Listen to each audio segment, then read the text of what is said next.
Si Eliana ho, sa ospital. Sige ho, pupunta na ho ako dyan ngayon din. Kailangan maunahan natin ang kuya mo sa paghahanap dyan kay Eliana. At tika lang, Gabo! Pagod na ako. Mga kasama! Dito sila pumunta! Pasukin natin! I think it's a miracle. Mr. Cascavel is back. Sige na! Susunod ako sa Eliana, huwag ka na makulit! Sige na! Umakambili ka pa sa babae, ahas! Hey!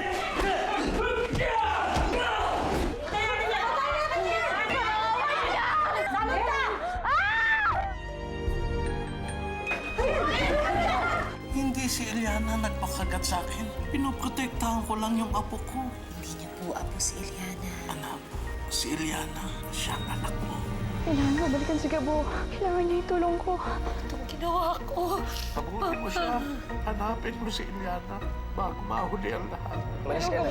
Eliana, sige na, umalis ka na. Saglit. Ingat ka. Mahal kita.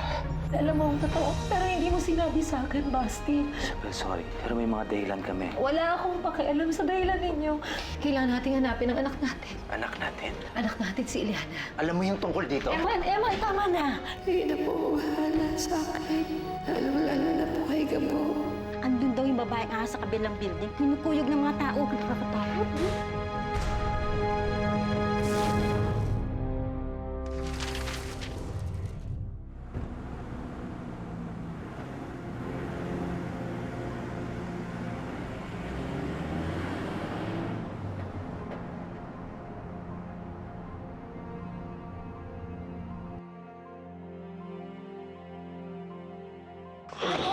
Gabo, Gabo, ano nangyari sa'yo? Nasaan si Eliana? alam ba kung nasan siya? Sir, di ko sabihin sa harap ng babae niya. Gabo, nagkamali ako. Alam ko na ngayon na inosente si Eliana. Please, sabihin mo sa amin kung nasaan ang anak namin. Anak niyo? Kayo ang tuloy na magulang ni Eliana?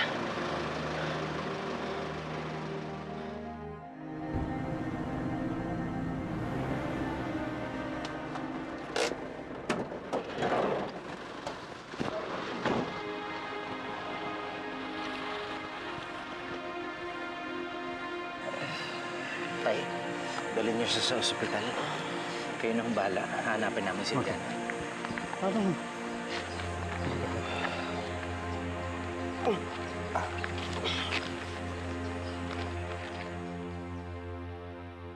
Bakit mo sila hinayaan? Sana nagpumilit kang sumama. Tingnan mo, Eddie. Tingnan mo nangyayari. Pati itong mag-asawa nagkakagalit na. At yan namang Emma na yan. Ang kapal ng mukha niyang manggulo dito. Aurora, tama lang ang ginawa ko. Alam kong maraming magagalit, maapektuhan. Alam kong magagalit si Isabel. Pero, alam mo ba, ngayon lang ako nakaramdam ng magaan sa buong buhay ko. At hindi ka ba natutuwa? Wala na tayong tinatago sa anak natin. Aurora, nung hindi pa ako nakakamalay, ang lagi ko naririnig kay Isabela ay ang galit niya kay Eliana. Kaya naman, ang panalangin ko sa Panginoon Diyos, bigyan ako ng pagkakataong itama ang lahat. Yun lang ang pinangahawakan ko kung bakit ginusto ko pang mabuhay. Aurora, huwag kang mag-alala. Maayos din ang lahat. Ang mahalaga, nagawa natin ang tama.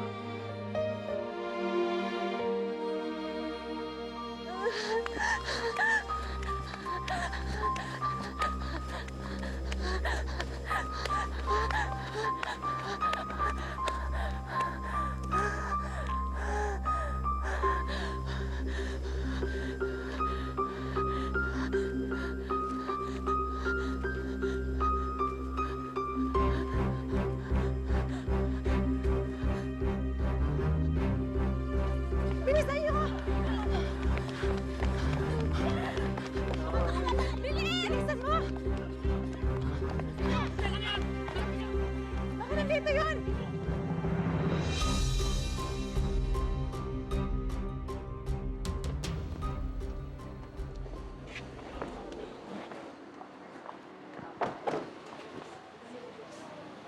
Saan ba natin hahanapan si Eliana dito?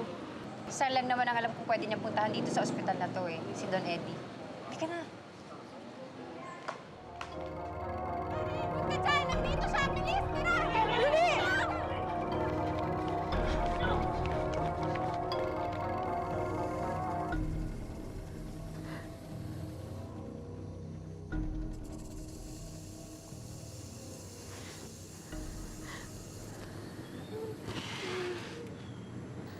Dito tayo. Oo, dito muna tayo. Habang hinihintay natin si Gabo. Kaso, hindi ko alam kung kailan darating na si Gabo eh.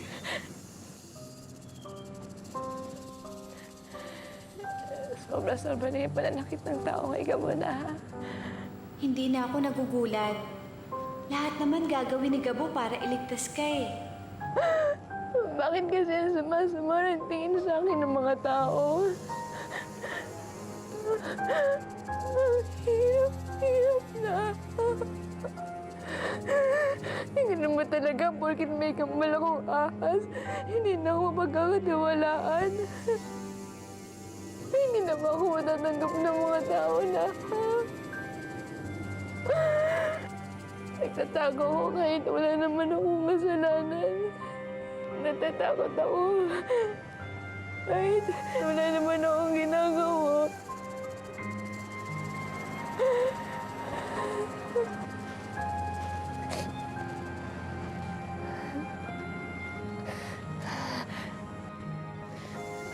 Sige, magtago ka muna na, ha?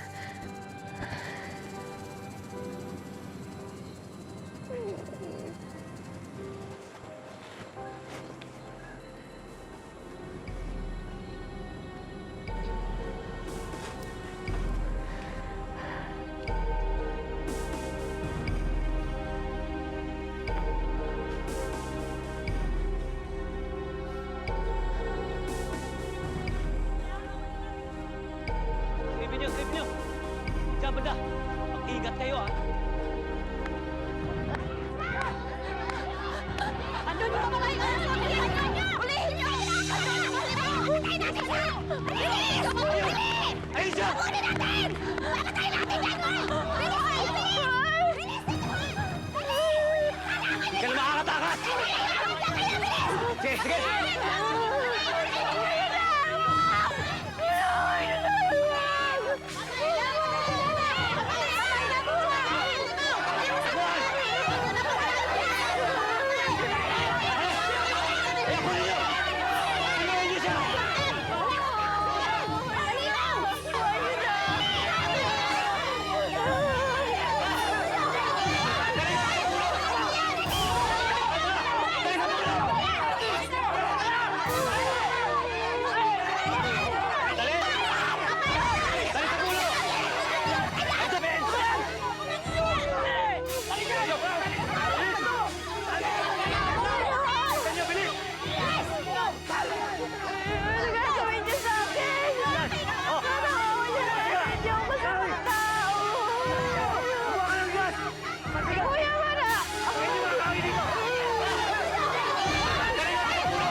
Bilis!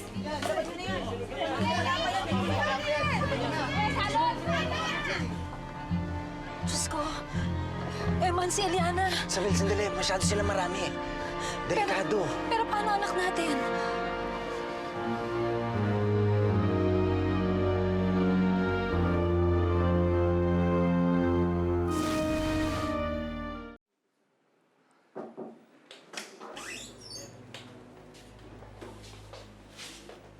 Nasaan si Eman?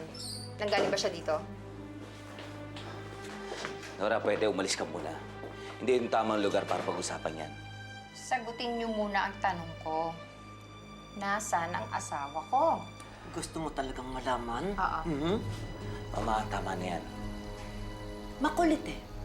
Gusto niyang malaman ng totoo, hindi ba? O, nasaan na nga? Pwes, tanggapin mo ang totoong magkasama si Eman at si Isabel. Hinahanap nila ang anak nila para iligtas. Ewan ko ba sa anak nilang halimaw na yon? Alam na niya tungkol kay Eliana. Alam mo, Oh. Oh, ngayon, nasan sila? Saan siya dinala ng anak mong malandi?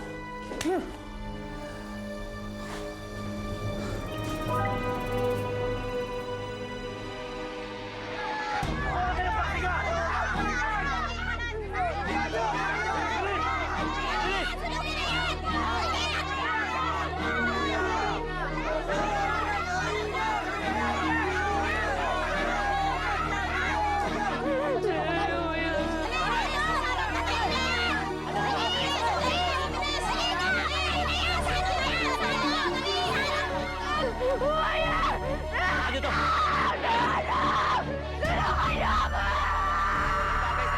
Dapat sa'yo sunugin!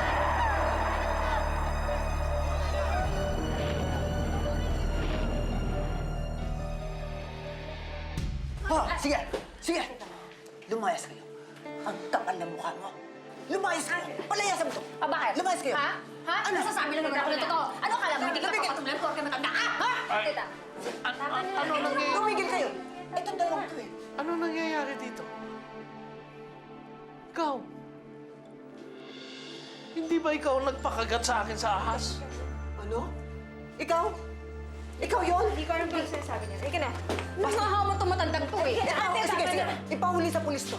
Pahuli yan. Hindi pa ako tapos sa'yo! Mama, tama na. Haharapin natin ito na maayos. I-report natin ito sa polis.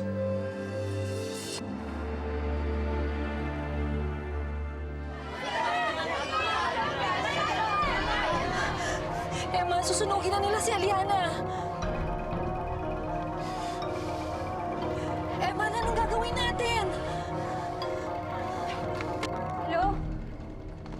Bart, pumunta ka na dito ngayon na. Bilisan mo. Uy, ba't pa tayo aatras? Di ba tinuro na ako ni Don Eddie? Anong gusto mo? Gusto mo mapahamak ako, makulong ako kasi ako ayoko.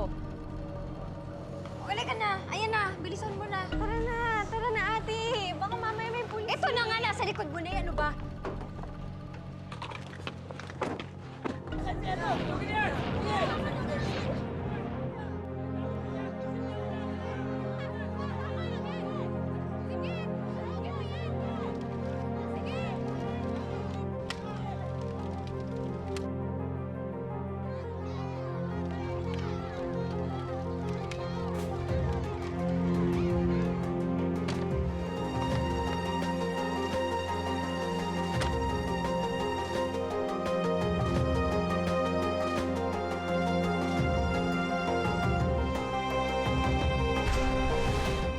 Akong bahala.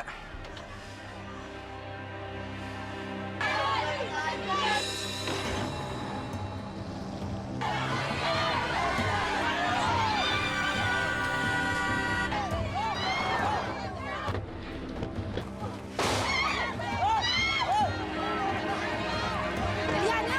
Lalapit. Eliana. Eliana. Okay ka lang? Kayong lalapit! Eliana!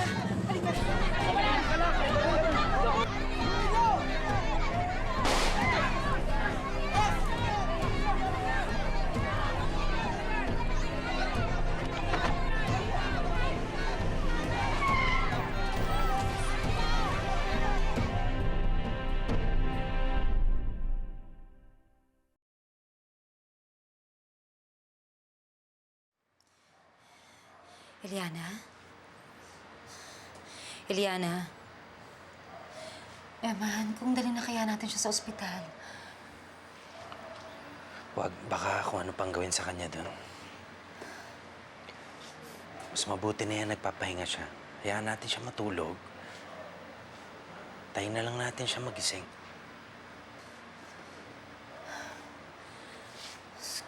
Kasalanan ko to, Eman.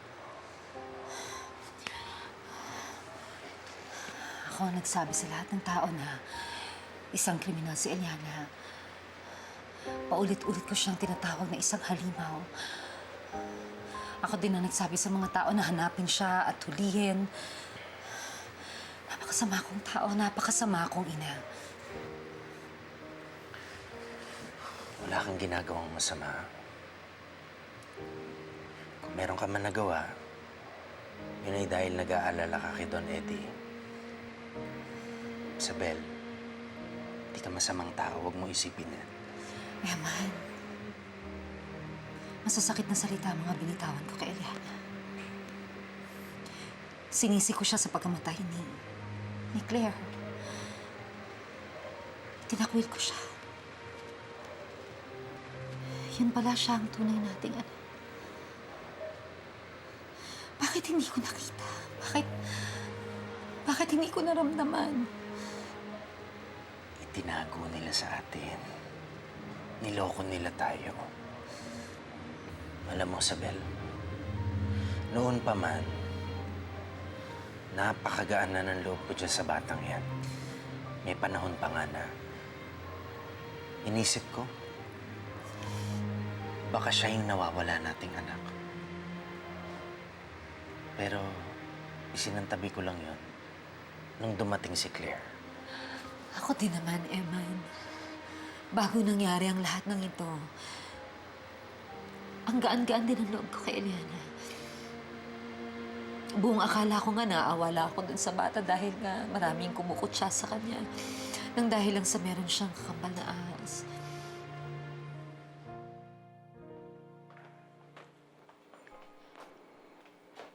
Paano siya nagising? Paano siya nagising? Eh, alam ko, yung itim na serpente may pinakamalakas na kamandag. Nagtaka ka pa. Normal yan yung mga nasa coma, yung nagigising. Ang hindi normal yung may kausap kang ahas, may kakambal kang ahas. Yan, si Eliana, yan. Yan, siya ang kakaiba. O hindi pa nga natin nasasagot kung bakit siya may kambal ahas eh.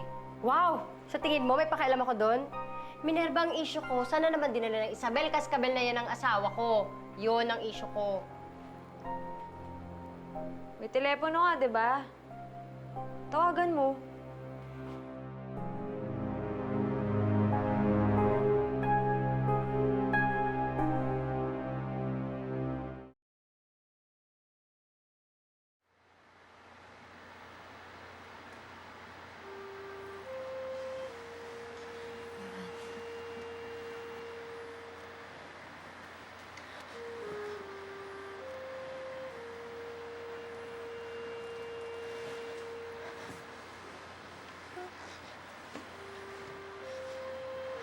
Eliana. Isabel, Mang Eman. Salamat sa Diyos at nagising ka na. Magtago ka muna.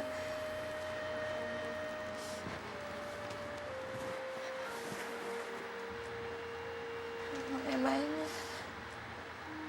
paano po ako napunta dito? Huwag ka matakot, Eliana. Niligtas ka namin. Ma'am Isabel, maniwala naman po kayo sa akin. Hindi po ako kumagat kay Lolo. Inosente po ako. Maniwala naman po kayo sa akin, no? Alam ko, inosente ka. Eliana, alam ko. Ma'am Isabel, hindi na po ba kayo galit sa akin? Hindi na. Kahit po ba kayo, Mang Eman, hindi na rin po kayo galit? Oo, hindi na ako galit kay Eman.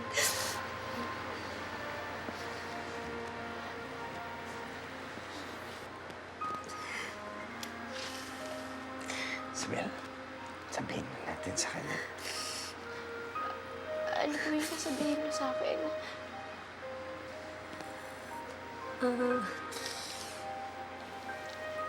Eliana,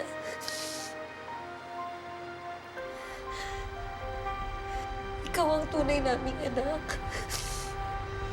Po? Hindi ko po kayo maintindihan. Kami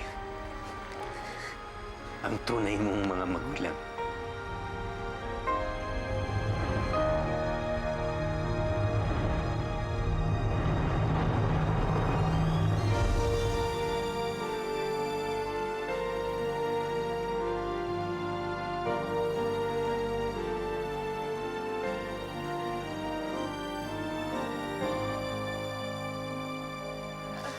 Eman. Hindi ko po maintindihan eh. Di ba po si Claire ang anak niyo? Eliana, hindi nakakala namin na si Claire ang anak namin. Pero sinabi na sa amin ni Papa ang buong katotohanan. Ikaw ang tunay namin anak at hindi si Claire. Gising na po ang lolo ko.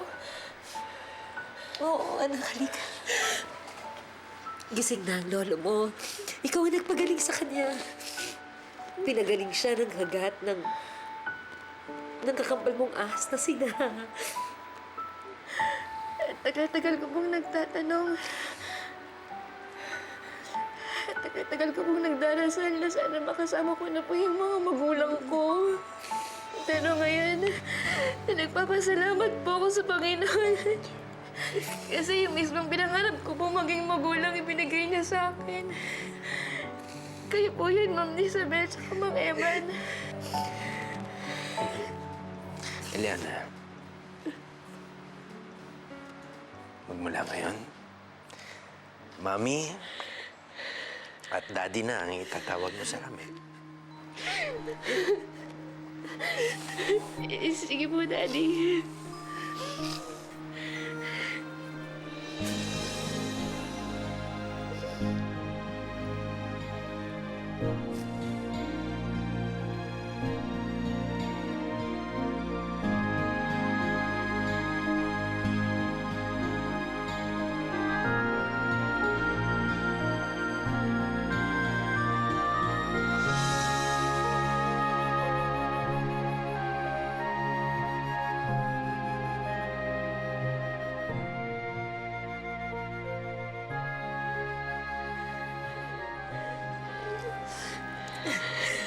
Anak, Eliana, bakit?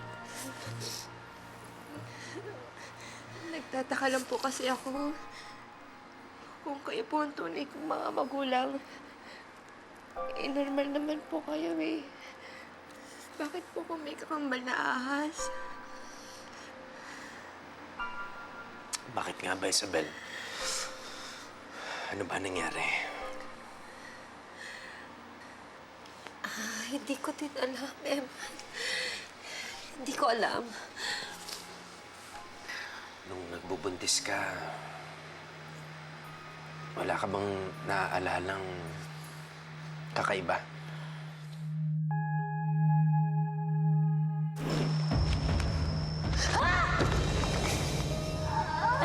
Isabel!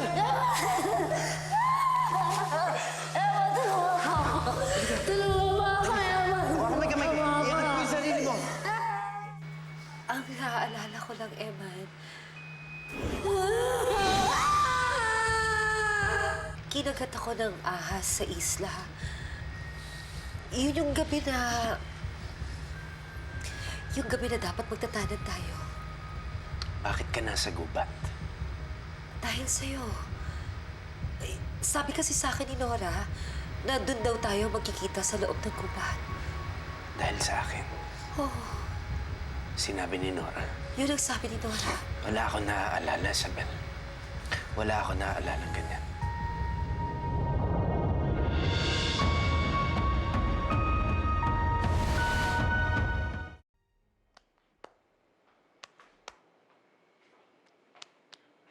Ano?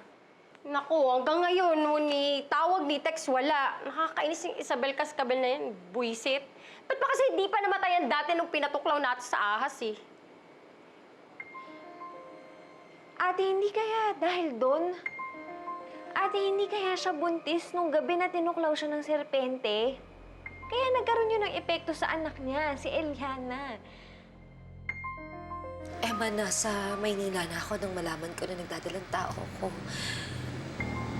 Hindi kaya dahil doon? Nabuntis ako nung nakagat ako ng ahas sa gubat. Kung hindi man natin alam ang dahilan sa ngayon kung bakit ka may kakambal na ahas, makakaasa ka. Eliana, tanggap ka namin ng buong buo. At mahal na mahal ka namin.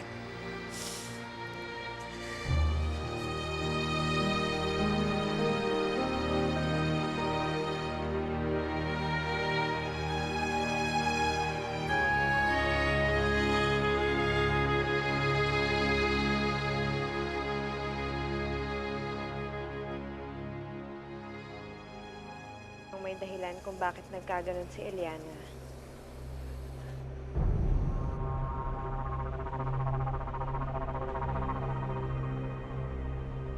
Paano mo nagawa yun, kaibigan? Minerva? Sino yan? Sino yan? Si Tetay po, ma'am. Teka lang.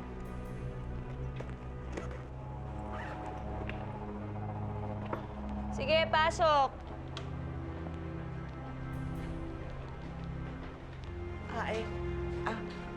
Ma'am, may mga pulis po sa baba. Hinahanap po kayo. Imbitay daw po kayo sa presinto.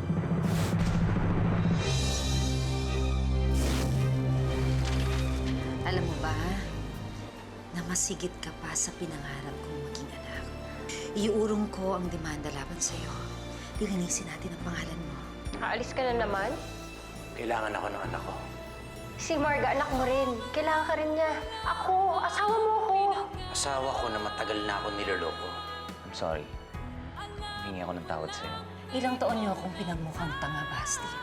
Tapos ngayon sasabihin mo sa akin, I'm sorry. I'm sorry, Basti, pero hindi ko alam kung mapapatawad pa kita sa ginawa mo sa akin. Sila pala ang mga magulang mo. Oo nga ang hirap paniwalaan, no? Sana, sina Ma'am Isabel at Mang Emma nang nagkatuluyan, no? Ma'am, may bisita po kayo. Anong ginagawa mo dito? Sa sitwasyong ito, pareho tayo nawalan. Nora, kaya ako nandito. Gusto ko makipagtulungan sa'yo.